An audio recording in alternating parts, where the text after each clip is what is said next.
How Rome was actually founded, the real story behind the wolf, the twins, and a whole lot of kidnapping. Picture this.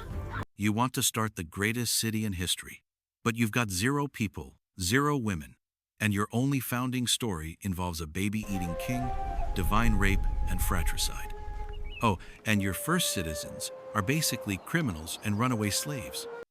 Welcome to the absolutely insane origin story of Rome, where truth is stranger than fiction, and the fiction is pretty strange to begin with. The divine pregnancy that started everything. Let's start with the Roman version. According to legend, there was this king named Numitor in a city called Alba Longa. Sounds peaceful, right? Wrong. His brother Amulius decided, you know what? I want to be king instead, and staged a coup. But here's where it gets dark. Amulius didn't just steal the throne, he made sure there'd be no revenge. He forced Numitor's daughter, Rhea Silvia, to become a Vestal virgin. These priestesses had to stay celibate for 30 years. No marriage, no children, no heirs to challenge his rule. Except someone didn't get the memo. The god Mars started visiting Rhea Silvia at night. Yeah, you heard that right. The result? Twin boys named Romulus and Remus. Amulius's solution to this divine baby problem? Stick the kids in a basket and float them down the Tiber River. Ancient family planning at its finest. The wolf pack that raised future kings. Now here's where the story gets properly wild. Instead of drowning, the babies wash up on shore and get adopted by a wolf.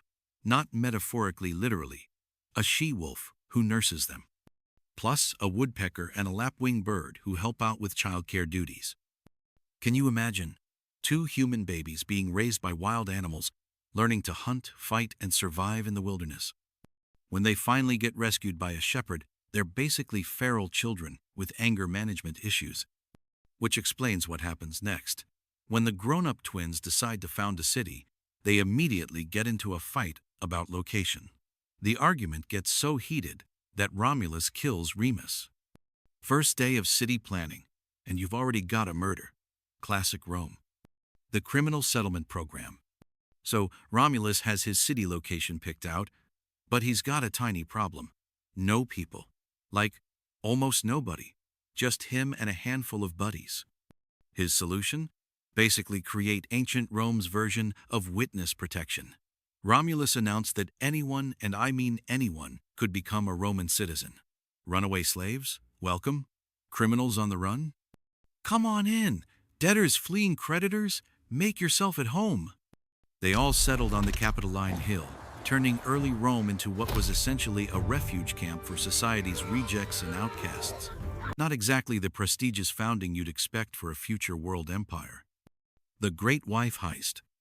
But now, Romulus had a new problem. His city was basically a bachelor party that wouldn't end.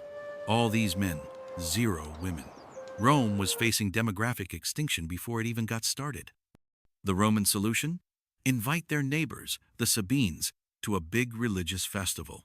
Then, at the signal, every Roman man grabbed a Sabine woman and ran off with her. It was like the world's worst wedding crasher party. The Sabines, understandably, were not amused. They spent a year planning their revenge and came back with an army to reclaim their daughters and sisters. But here's the twist that probably saved Rome. By the time the Sabine army arrived, many of the kidnapped women had babies. When the battle started, these women ran onto the battlefield, carrying their Latin infants, standing between their fathers and their kidnappers, who'd become their husbands. The message was clear. You can't fight without hurting your grandchildren. It worked. The Sabines and Romans made peace, merged their communities, and for a while were ruled by both kings, Latin Romulus and Sabine Titus Tatius, Rome's first political coalition government. When Romans calculated their birthday, Romans loved this story so much they actually calculated the exact date of their city's founding, the 21st of April, 753 BCE. The scholar Varro figured it out in the 1st century BCE using consul lists and historical records. Could he verify this date? Of course not. Did Romans care? Absolutely not. They celebrated Rome's birthday every year, and still do today. They even preserved Romulus's house for centuries. A round hut that archaeologists think actually represents how early Romans really lived. And that famous statue of the she-wolf? It stood on the Capitoline Hill from at least the 5th century BCE.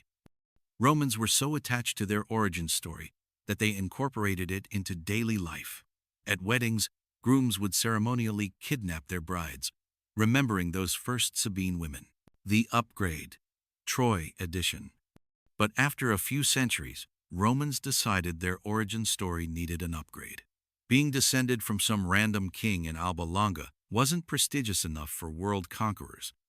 Enter Aeneas, the Trojan hero.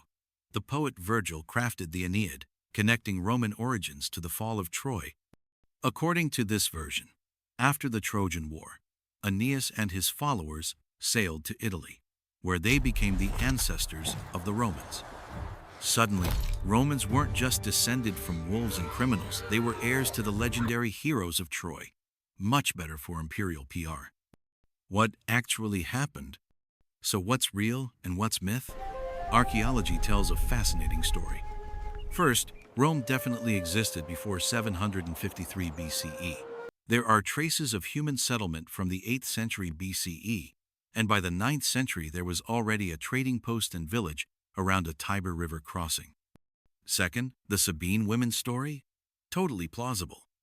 Archaeological evidence shows two separate settlements in the 9th-10th centuries BCE, one Latin community on the Palatine Hill, one Sabine community on the Quirinal Hill.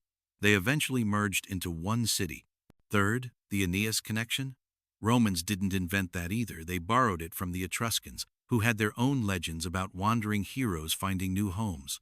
Some scholars think these stories preserve actual memories of Etruscan migration from Asia Minor, possibly even from the region where Troy supposedly stood. The truth behind the legend. Here's what's amazing. Roman foundation myths weren't just fantasies, they were compressed, dramatized versions of real historical processes. Rome really was founded by multiple communities merging together. Early Romans really did welcome outsiders and outcasts. Intermarriage between different tribes really did create the Roman people. And yes, some of Rome's ancestors probably were refugees from distant lands. The wolf, the twins, the divine parentage, that's the mythological packaging. But underneath, you've got a real story about immigration, integration, and community building that's surprisingly modern. Romans weren't writing history, they were writing identity. These stories explain not just where Rome came from, but what it meant to be Roman.